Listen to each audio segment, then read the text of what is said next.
నమస్తే, welcome to Shweta news. ముందుగా headlines. Ganapati భగవానునికి మాజీ మంత్రి ఎమ్మెల్యే గంగుల కమలాకర్ ప్రత్యేక పూజలు, పలు మండపాల సందర్శన.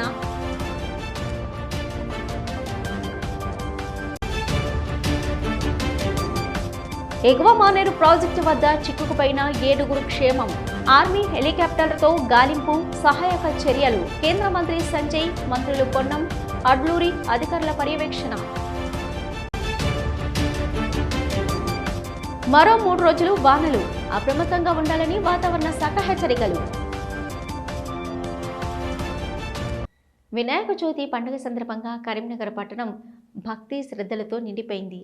పట్టణంలోని ప్రకాష్ గంజ్ ప్రాంతంలో వరసిద్ధి వినాయక ఆలయంలో నిర్వహించిన గణపతి నవరాత్రి ఉత్సవాల సందర్భంగా ప్రత్యేక కార్యక్రమాలు ఘనంగా జరిగాయి.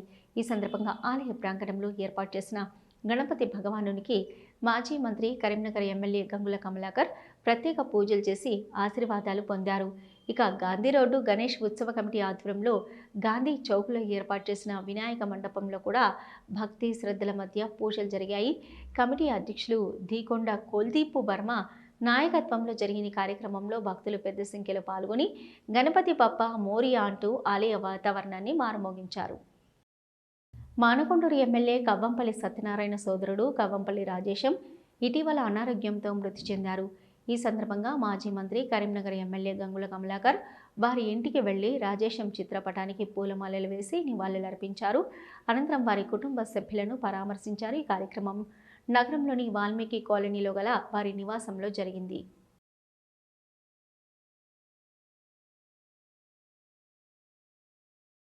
వినాయక చవితి సందర్భంగా కరీంనగర్లోని శ్రీ మహాశక్తి దేవాలయంలో ప్రత్యేక పూజలు ఘనంగా నిర్వహించారు. కార్యక్రమంలో కేంద్ర హోంశాఖ సహాయ మంత్రి బండి సంజయ్ కుమార్ పాల్గొని వినాయక స్వామివారిని దర్శించుకున్నారు. పూజా కార్యక్రమాల్లో కుటుంబ సభ్యులతో కలిసి భాగస్వామ్యమైన ఆయన దేశ ప్రజలు సుఖశాంతులు, ఆయుర ఆరోగ్యాలు అభివృద్ధి సాధించాలని గణపయ్యను ప్రార్థించారు.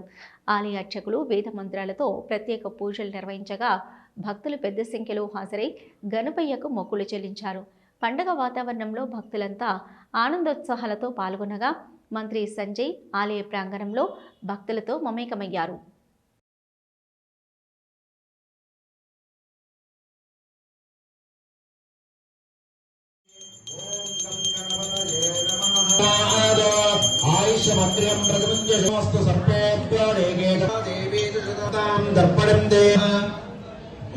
ఓం మాన్యాయ నమః, ఓం మహాకాళాయ నమః, ఓం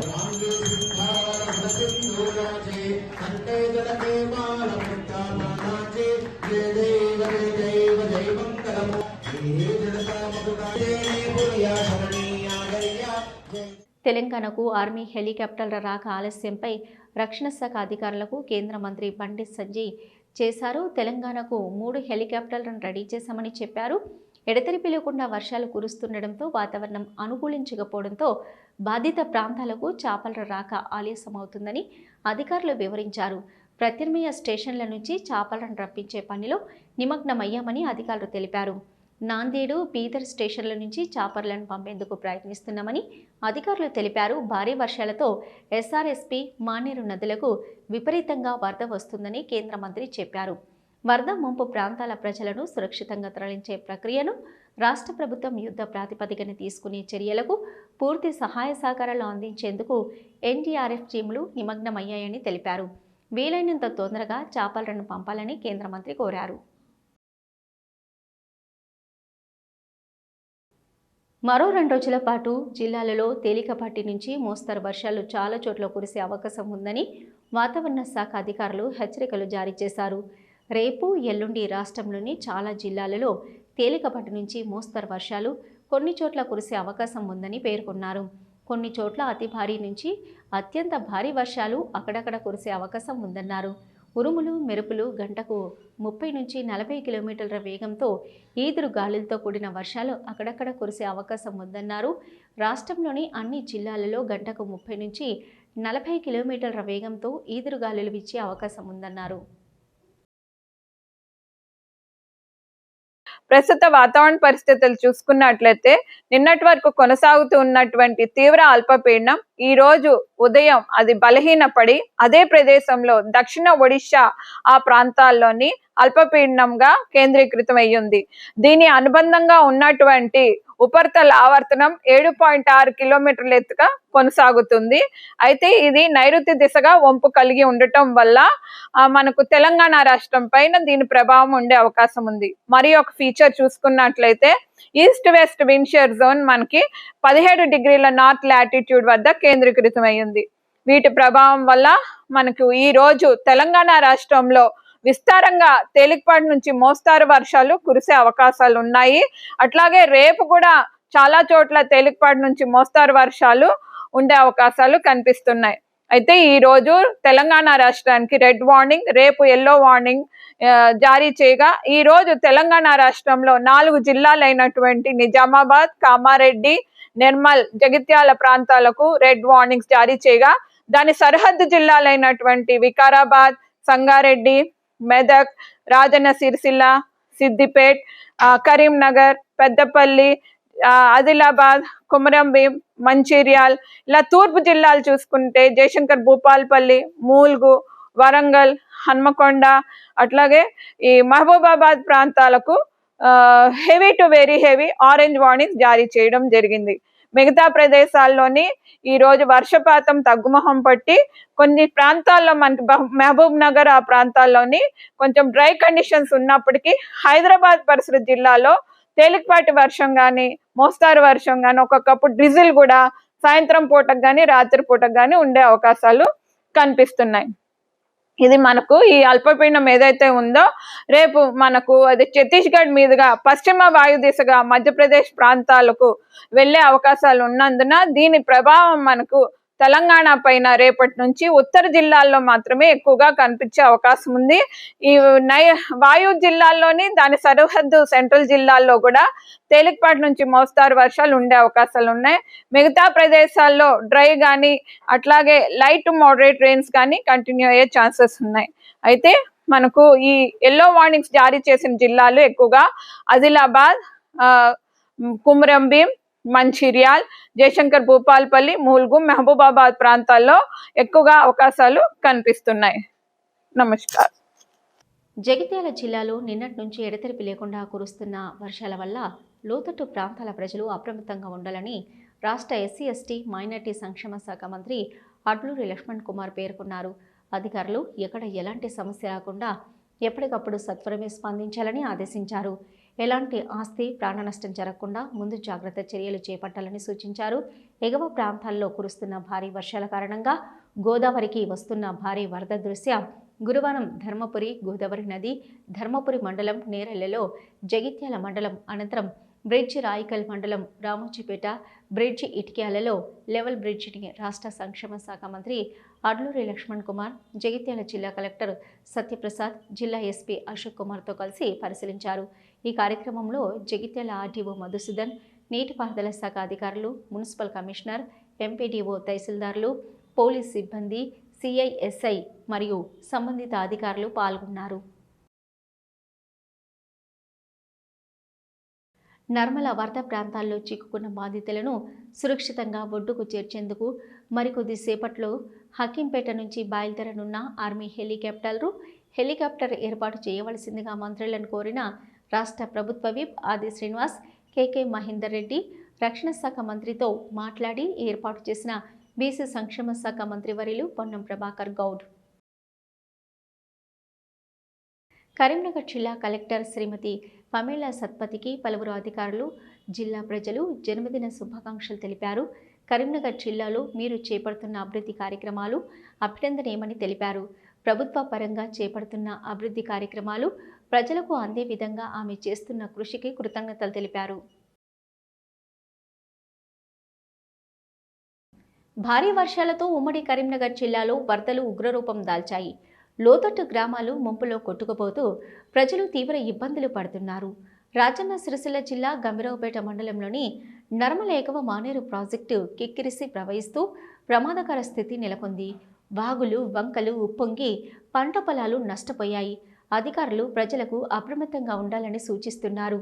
రాత్రికి రాత్రే కురిసిన అతి భారీ వర్షం వల్ల గ్రామాలు వరద ముంపులో చిక్కుకొని ప్రజలు బిక్కుబిక్కుమంటూ గడుపుతున్నారు.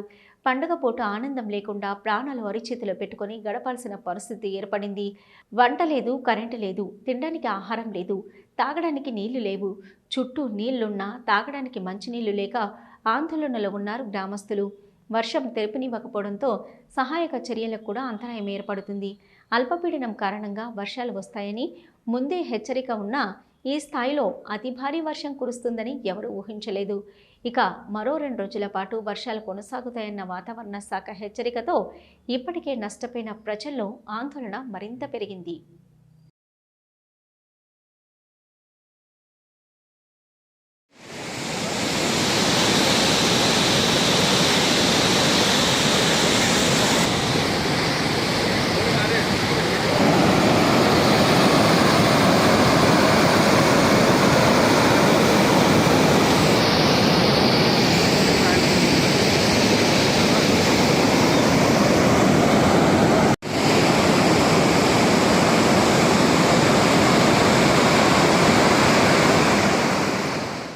రాజన్న సిరిసిల్ల జిల్లా బోయిన్పల్లి మండలం కొద్రుపాక వద్ద గల శ్రీ రాజరాజేశ్వరి జలాశయం నుంచి 18 గేట్ల ద్వారా నీటి విడుదల చేసిన అధికారులు ప్రజలు అప్రమత్తంగా ఉండాలని తెలిపారు.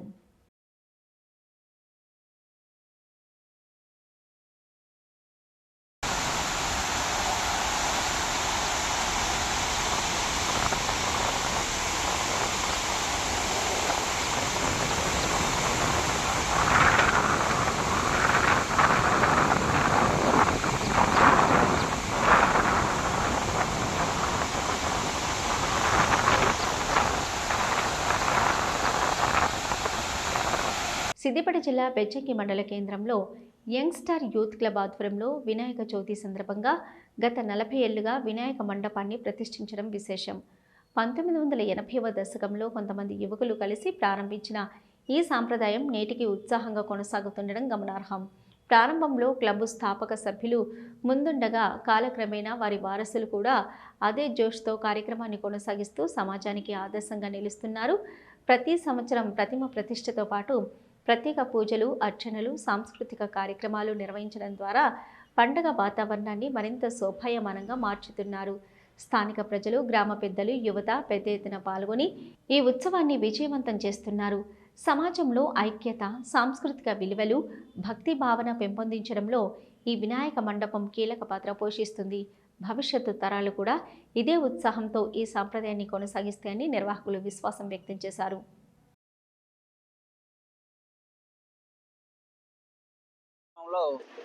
గత 40 సంవత్సరాలుగా గణేష్ నవరాత్రి ఉత్సవాలను జరుపుకోవడం జరుగుతుంది యంగ్ స్టార్ యూత్ క్లబ్ ఆధ్వర్యంలో.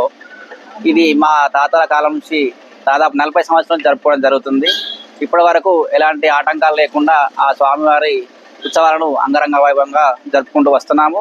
అలాగే మా ముందు తరాలు కూడా ఇలాగే కొనసాగిస్తారని ఆ దేవుని ఆశీస్సులో కోరుకుంటున్నాము. కరీంనగర్లో గణేష్ విగ్రహం కరెంటు తీగలకు తగిలి 9 మంది మరణించారనే వార్త పూర్తిగా అవాస్తవమని కరీంనగర్ పోలీస్ కమిషనర్ గౌష్ అలం స్పష్టం చేశారు. సోషల్ మీడియాలో కొందరు వ్యక్తులు వాస్తవాలు తెలుసుకోకుండా ఈ అసత్య వార్తను ప్రచారం చేస్తున్నారని ఆయన తెలిపారు. కమిషనర్ గౌస్ అలం గారు మాట్లాడుతూ కరీంనగర్ జిల్లాలో అటువంటి విద్యుత్ ప్రమాదం ఏదీ జరగలేదని స్పష్టం చేశారు. 4 నెలల క్రితం కోరుట్లలో గణేష్ విగ్రహాల తయారీ సందర్భంగా జరిగిన ప్రమాదాన్ని కొంతమంది ఇప్పుడు ఫార్వర్డ్ చేయడం వలన అది కరీంనగర్లో జరిగినట్టుగా తప్పుడు ప్రచారం జరుగుతుందని ఆయన వివరించారు. ప్రజలందరూ ఇలాంటి తప్పుడు కథనాలను నమ్మవద్దని, వాటిని ఇతరులకు ఫార్వర్డ్ చేయవద్దని కమిషనర్ విజ్ఞప్తి చేశారు. వాస్తవాలు తెలుసుకోకుండా తప్పుడు ప్రచారం చేసి ప్రజలను భయభ్రాంతులకు గురి చేసే వారిపై చట్ట ప్రకారం కఠిన చర్యలు తీసుకుంటామని ఆయన హెచ్చరించారు. ముఖ్యంగా సోషల్ మీడియా వేదికలో నకిలీ వార్తల పట్ల ప్రజలు అప్రమత్తంగా ఉండాలని ఆయన కోరారు. మానవాళికి మార్గాన్ని చూపిన మహనీయుడు, అజ్ఞానపు అంధకారంలో నుంచి ప్రపంచాన్ని వెలికితీసి వెలుగులు నింపిన మహానుభావుడు, సర్వ మానవాళికి శ్రేయోభిలాషగా నిలిచే నైతికతలపై వెలుగులు నింపిన గొప్ప ప్రవక్త మహమ్మదు సల్లల్లాహు అలైహి వసల్లం అని ఆయన చూపిన మార్గంలో సమాజంలోని ప్రతి ఒక్కరూ నడవాలని, వారి సూచనలను అనుసరించి జీవితం గడపాలని సున్నీ మర్కజీ మిలాద్ కమిటీ అధ్యక్షుడు హఫీజ్ సయ్యద్ మొయినుద్దీన్ ఖాద్రీ యూసిఫ్ అన్నారు. ఇక సున్నీ మర్కజీ మిలాద్ కమిటీ ఆధ్వర్యంలో నగరంలోని ఎంఐఎం కార్యాలయం దారుస్సలంలో ఎంఐఎం కరీంనగర్ అధ్యక్షుడు సయ్యద్ గులాం మహమ్మద్ హుస్సేన్ అధ్యక్షతన మిలాదున్ నబీ సందర్భంగా 1,25,000 సార్లు దారూద్ షరీఫ్ పఠనం జరిగింది. సున్నీ మర్కజీ మిలాద్ కమిటీ ప్రతినిధులు, ఎంఐఎం నగర కమిటీ సభ్యులు, మాజీ కార్పొరేటర్లు, ఎంఐఎం డివిజన్ల అధ్యక్షులు, నాయకులు, స్థానికులు పాల్గొన్నారు.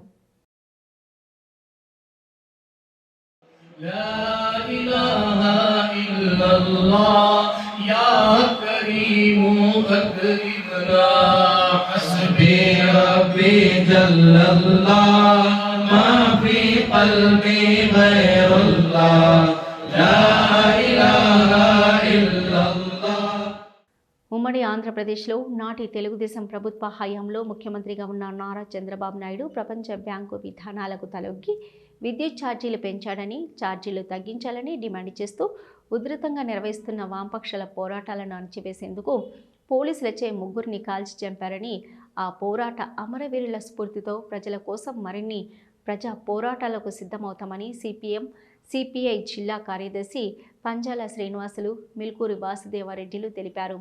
బషీర్బాగ్ విద్యుత్ పోరాటం జరిగి 25 సంవత్సరాలు అవుతున్న సందర్భంగా గురువారం కరీంనగర్లోని బద్దం ఎల్లారెడ్డి భవన్లో సిపిఎం పార్టీల ఆధ్వర్యంలో అమరవీరుల స్మారక స్తూపానికి పంజాల శ్రీనివాస్, మిల్కూరి వాసుదేవారెడ్డిలు పూలమాల వేసి నివాళులర్పించారు. ఈ సందర్భంగా శ్రీనివాస్, వాసుదేవారెడ్డిలు మాట్లాడుతూ, నాటి ఉమ్మడి ఆంధ్రప్రదేశ్ ముఖ్యమంత్రి నారా చంద్రబాబు నాయుడు విద్యుత్ సంస్కరణల పేరుతో విద్యుత్ రంగాన్ని 3 భాగాలుగా విభజించి ప్రైవేటు రంగానికి అప్పగించాలనే కుట్రపూరితమైన ఆలోచనతో ప్రజలపై పెనుభారం మోపేందుకు ప్రపంచ బ్యాంకు విధానాలకు అనుకూలంగా వ్యవహరిస్తూ 2000 సంవత్సరంలో విపరీతంగా విద్యుత్ ఛార్జీలు పెంచి ప్రజలపై పెనుభారం మోపాడని, ప్రజా వ్యతిరేక నిర్ణయాలను వ్యతిరేకిస్తూ పెంచిన విద్యుత్ ఛార్జీలు తగ్గించాలని వామపక్షాలు నాడు పెద్ద ఎత్తున డిమాండ్ చేశాయన్నారు. ఈ కార్యక్రమంలో సిపిఐ జిల్లా కార్యవర్గ సభ్యులు కొయ్యాడ సృజన్ కుమార్, కసిరెడ్డి సురేందర్ రెడ్డి, సిపిఎం జిల్లా కార్యదర్శి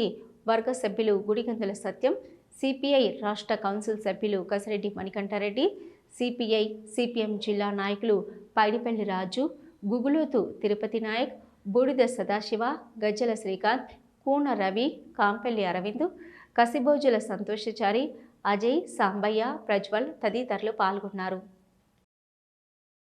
2000 సంవత్సరంలో ఆగస్టు 28వ తేదీన ఆనాడు ఉమ్మడి ఆంధ్రప్రదేశ్లో రాష్ట్ర ముఖ్యమంత్రి అయినటువంటి చంద్రబాబు నాయుడు ప్రపంచ బ్యాంకు విధానాల తలొగ్గి రాష్ట్రంలో విద్యుత్ సంస్థను 3 భాగాలుగా విభజించి ప్రైవేట్ పరం చేయడానికి కుట్ర చేయడం జరిగింది. దాంతోపాటు విపరీతమైన ఛార్జీలను పెంచి ప్రజలపైన పెను భారం మోపే విధంగా ఆ రోజు నిర్ణయాలు తీసుకోవడం జరిగింది. ఆ నిర్ణయాలను వ్యతిరేకిస్తూ వామపక్షాల ఆధ్వర్యంలో నిరసన కార్యక్రమాలు, దీక్షలు చేయడం జరిగింది. అందులో భాగంగా దీక్ష చేస్తున్నటువంటి వామపక్షాలు ప్రజలపైన గుర్రాలతో వామపక్ష పార్టీల ఆధ్వర్యంలో సిపిఎం పార్టీల ఆధ్వర్యంలో ఘన నివాళులు అర్పించి వారి ఆశయ సాధనకు పునరంకితమని ప్రతిజ్ఞ చేస్తూ ఆనాడు జరిగినటువంటి సరిగ్గా 25 సంవత్సరాల క్రితం 2000 సంవత్సరం ఆగస్టు 28న విద్యుత్ భారాలు తగ్గించాలని చెలో అసెంబ్లీకి పిలుపునిచ్చినటువంటి 9 వామపక్ష పార్టీలు బషీర్బాగ్ గుండా శాంతియుతంగా నిరసన ప్రదర్శన చేస్తున్నటువంటి వారిపైన ఆనాటి ముఖ్యమంత్రి పోలీసుల చేత పైశాచికంగా, పాశవికంగా కాల్పులు జరపడంతో 3 వీరులు అమరులైనటువంటి పరిస్థితి ఉంది. బాలస్వామి, విష్ణువర్ధన్, రామకృష్ణలకు జోహార్లు అర్పిస్తూ వారి ఆశయ సాధనలో ముందుకు పోతామని ప్రతిజ్ఞ చేస్తూ కరీంనగర్లో భూమి కబ్జాకు నకిలీ డాక్యుమెంట్లు సృష్టించిన ముఠాపై పోలీసులు కేసు నమోదు చేశారు. ఫిర్యాదు ఆధారంగా విచారణ జరిపిన పోలీసులు మొత్తం 8 మందిపై కేసు నమోదు చేసి అందులో 3 అరెస్టు చేసి రిమాండ్కు తరలించారు. మిగతా వారు పరారీలో ఉన్నారని వెల్లడించారు. నాకు కరీంనగర్లోని లొకేషన్ రాఘవేంద్ర నగర్ లోపల సర్వే నెంబర్ 449లో 300 గజాల చదరపు గజాల ఖాళీ విస్తీర్ణం ఉన్నది. అది నేను 9వ నెల 2009లో కొన్నాను. గుడిసె మల్లీశ్వరి, గుడిసె విజయలక్ష్మి వాళ్ళ దగ్గర నుంచి, ఇద్దరి దగ్గర నుంచి తీసుకున్నాను. అప్పటి నుంచి అది నా ఆధీనంలో ఉన్నది. నేను దాన్ని రెంట్ కూడా ఇచ్చాను. కాంపౌండ్ వాల్ నిర్మించుకొని గేట్ పెట్టి రెంట్కి ఇచ్చాను. ఈ క్రమంలో నేను LRS కూడా కట్టాను దాని మీద. ఈ క్రమంలో అది 24 వినాయక చవితి ఇదే సీజన్ 9వ నెలలో దాన్ని ఖాళీ చేసిన క్రమంలో కూడా ఆ కాంపౌండ్ వాళ్ళు అంతా తీసేసి ఇల్లు కట్టుకుంటామని నేను దాన్ని క్లీన్ చేశాను. క్లీన్ చేసి పెట్టుకున్నాక తర్వాత పర్మిషన్ తీసుకొని ఇల్లు కట్టుకుందాం అనుకున్నాను. ఈ లోపల మాకు వాళ్ళు మన దుడ్డెల శ్రీధర్ అనే వ్యక్తి డూప్లికేట్ కాగితాలు తయారు చేసి మన కొండూరు శ్రీనివాస్ వాళ్ళ వైఫ్ పేరు మీద, కొండూరు పద్మ పేరు మీద 180 గదాలకు దొంగ పత్రాలు రిజిస్ట్రేషన్ చేయించుకొని వచ్చి అది నా జాగా అని చెప్పి దౌర్జన్యంగా ఆక్రమించుకోవడానికి ప్రయత్నం చేసిండు. అయితే ఈలో కూడా నేను పోలీసుని ఆశ్రయించగా వాళ్ళు దానికి ఆబ్జెక్షన్ చేసి ఆపమన్నారు. వాళ్ళు అదే క్రమంలో నేను వాళ్ళ మీద కేసు పెట్టాను. గంభీరావుపేట మండలం నర్మాల వద్ద ఎగువ మానేరు ప్రాజెక్టు వద్ద చిక్కుకున్న వారిని దగ్గరుండి పర్యవేక్షించి క్షేమంగా తరలించారు. ప్రాజెక్టు వద్ద చిక్కుకుపోయిన వారిని క్షేమంగా ఇంటికి తరలించే వరకు విశేష సేవలు అందించిన కలెక్టర్ సందీప్ కుమార్ ఝా, ఎస్పీ మహేష్ బి గీతే గ్రేట్ ఆఫీసర్స్ అని కొనియాడి వారికి కేంద్ర హోంశాఖ సహాయ మంత్రి బండి సంజయ్ ప్రత్యేక అభినందనలు తెలియజేశారు. నర్మాల వద్ద ఉన్న ఎగువ మానేరు ప్రాజెక్టు అవతలి వైపు పశువులను మేపేందుకు వెళ్లిన రైతులు జంగం స్వామి, పిట్ల స్వామి, పిట్ల మహేష్, పిట్ల నరసింహులు, ధ్యానబోయిన స్వామి, మరో ఇద్దరు బీసె ప్రదీప్, బీసె ఛాయ అక్కడే చిక్కుకుపోగా కలెక్టర్, ఎస్పీ సహాయక చర్యలను ముమ్మరం చేశారు. చిక్కుకున్న వారికి ఆహార సదుపాయం కల్పించారు. ఆర్మీ హెలికాప్టర్ల ద్వారా ప్రాజెక్టు వద్ద చిక్కుకుపోయిన వారిని హకీంపేటలోని సైనిక హెలికాప్టర్లు చేరుకొని క్షేమంగా గమ్యం చేర్చారు. ప్రాజెక్టు వద్ద చిక్కుకుపోయిన వారి పరిస్థితిపై కేంద్ర హోంశాఖ సహాయ మంత్రి బండి సంజయ్, మంత్రి పొన్నం ప్రభాకర్, ప్రభుత్వ విప్ వేములవాడ ఎమ్మెల్యే ఆది శ్రీనివాస్ ఎప్పటికప్పుడు ఆరా తీశారు. వారికి సహాయం అందించాలని అధికార యంత్రాంగాన్ని ఆదేశించారు. గురువారం ఉదయమే ప్రభుత్వ విప్ వేములవాడ ఎమ్మెల్యే ఆది శ్రీనివాస్, కలెక్టర్ సందీప్ కుమార్ ఝా, ఎస్పీ మహేష్ బి గీతే దగ్గరుండి పర్యవేక్షించారు. అనంతరం కేంద్ర హోంశాఖ సహాయ మంత్రి బండి సంజయ్ చేరుకుని క్షేమంగా చేరుకున్న వారిని పరామర్శించారు.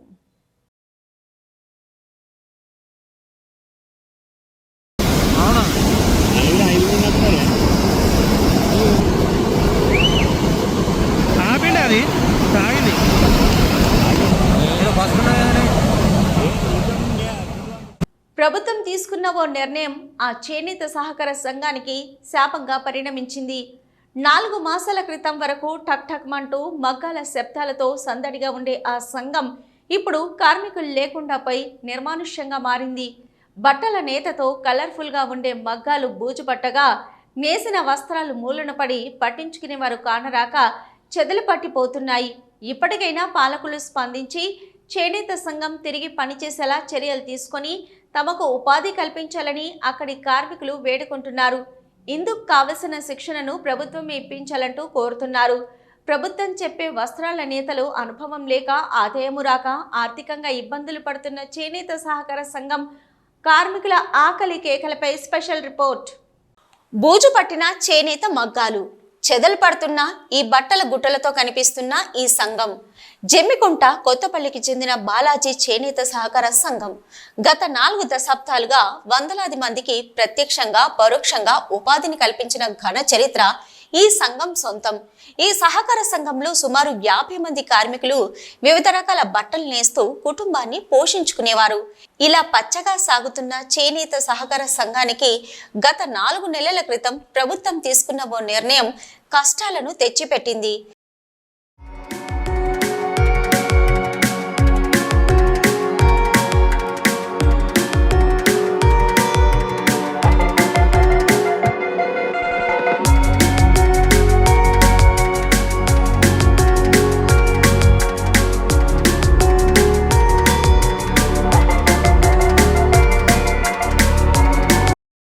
గత 4 మాసాల క్రితం వరకు ఈ సహకార సంఘంలో సుమారు 50 మంది చేనేత కార్మికులు నేత నేసేవారు. పాలిస్టర్ సెట్టింగ్ క్లాత్స్, దుప్పట్లు, జాకెట్ క్లాత్స్ తదితర వస్త్రాలను నేస్తూ నెలకు 6 నుంచి 10,000 రూపాయలు సంపాదించి ఉన్న దాంట్లోనే కుటుంబంతో సంతృప్తిగా జీవించేవారు. పచ్చని వారి జీవితాలపై విధికే కన్ను కుట్టిందా లేదా పాలకులే పగబట్టారో తెలియదు గాని ఇకపై చేనేత సహకార సంఘాల నుంచి కేవలం ప్యాంటు క్లాత్స్, కార్పెట్లు, టవల్స్ మాత్రమే కొనుగోలు చేస్తామంటూ ఓ నిర్ణయం తీసుకున్నారు. ఇది ఇప్పుడు అక్కడి కార్మికులకు భారంగా మారింది.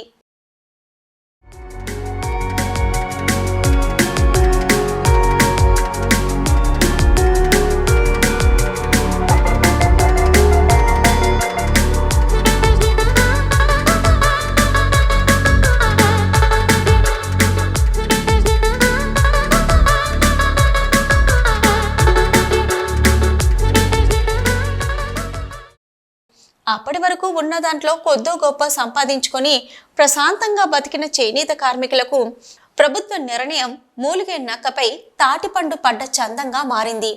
ఏ వస్త్రాలైతే కొనుగోలు చేస్తామని ప్రభుత్వం చెప్పిందో ఆ వస్త్రాల నేత ఇక్కడి కార్మికులకు రాకపోవడం, వాటి నేతపై అనుభవం లేకపోవడం ఇబ్బందిగా మారింది. పైగా ఇప్పుడు ఉన్న మగ్గాలు ప్రభుత్వం చెప్పిన వస్త్రాల నేతకు సహకరించకపోవడం మరిన్ని కష్టాలను తెచ్చిపెట్టింది. ఇప్పటి వరకు కార్మికులు నేసిన బట్టలు ప్రభుత్వం కొనుగోలు చేయకపోవడంతో కార్మికులు వస్త్రాలను నేయడం మానేశారు. దీంతో ఈ సహకార సంఘంలో వస్త్రోత్పత్తి ఆగిపోయి సంఘం మూతపడింది. చేనేత మగ్గాలు, కండెలు తీసేందుకు ఉపయోగించే రత్నాలు బూజు పడుతుండగా కార్మికులు నేసిన లక్షలాది రూపాయల వస్త్రాలను ప్రభుత్వం కొనుగోలు చేయకపోవడంతో గుట్టలుగా పేరుకుపై చెదలు పట్టి పనికి రాకుండా పోతున్నాయి.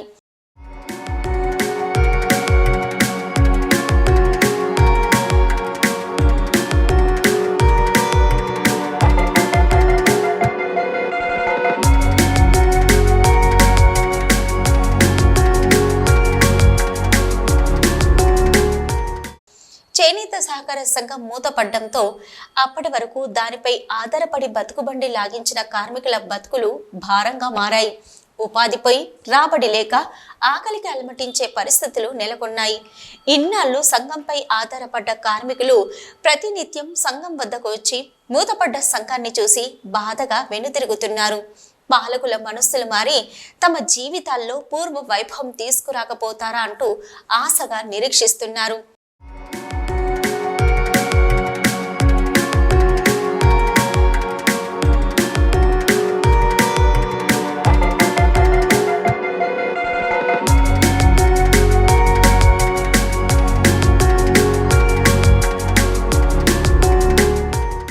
నాలుగు మాసాల క్రితం వరకు పరిస్థితులు బాగానే ఉండేవని, కానీ ప్రభుత్వం తీసుకున్న నిర్ణయం ఇబ్బందిగా మారిందంటున్నారు చేనేత సంఘం చైర్మన్ సర్వేశం. అనుకం టవల్స్, ప్యాంటు క్లాత్స్, కార్పెట్లు మాత్రమే ఉత్పత్తి చేయాలని ప్రభుత్వం ఆంక్షలు పెట్టడం కష్టాలను తెచ్చిపెట్టిందన్నారు. ప్రభుత్వ నిబంధనల ప్రకారం ఈ రకాల వస్త్రాలను నేసే అనుభవం ఇక్కడి కార్మికులకు లేదని, వాటిని నేసేందుకు ఈ మగ్గాలు పనిచేయవంటున్నారు. వీరంతా చేనేతని నమ్ముకున్న కార్మికులని నెయ్యడం తప్ప వేరే పని తెలియదంటున్నారు. ప్రస్తుతం కార్మికులపై దయతల్చి నూతన వస్త్రాల నేతపై శిక్షణ ఇస్తే వస్త్ర ఉత్పత్తిని చేస్తామంటున్నారు. లేక కూలు లేక ప్రొడక్షన్ లేదు, వాళ్ళ మాల అచ్చులు లేదు, మేము రాక వాళ్ళ సంఘం బంధపడ్డది, మాకు కూలు లేవు, నాలుగు లేదు, ఏది లేక బంధపడ్డది. అందు గురించి బంధపెట్టి మేము అమలు కూడా పాలైపోయింది.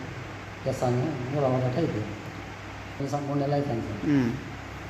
3 నెలల కానీ వెళ్ళి పూలకు తిప్పాలి, మాలకు తిప్పాలి, ఆడ ప్రొడక్షన్ లేదు, మాల అచ్చులు లేదు, మాకు మొక్కలు నడుచులు లేదు. అందుకోసం బంధపడ్డాం. అప్పులో సపోజ్ చేసుకొని తింటున్నాం. మరి ఏం చేస్తావు? తినడు తప్పుతుందా మాకు సార్? ఏదో అప్పులో సపోజ్ చేసుకొని తింటున్నాం. మరి ఇక చేసుకుంటే బతికేటోళ్ళం అవుతుంది. ఏ పని లేదా వచ్చే అవతల పడి బయట పోయి పని చేద్దామని సాదా కాదు. ఏం చేయాలి? అందుకొరకు ఏదో నానా అవసరపడి ఏదో ఎన్నో అప్పులో సపోజ్ చేసుకొని తింటున్నాం. శ్వేత న్యూస్ ముగించే ముందు హెడ్లైన్స్ మరొకసారి. గణపతి భగవానునికి మాజీ మంత్రి ఎమ్మెల్యే గంగుల కమలాకర్ ప్రత్యేక పూజలు, పలు మండపాల సందర్శన.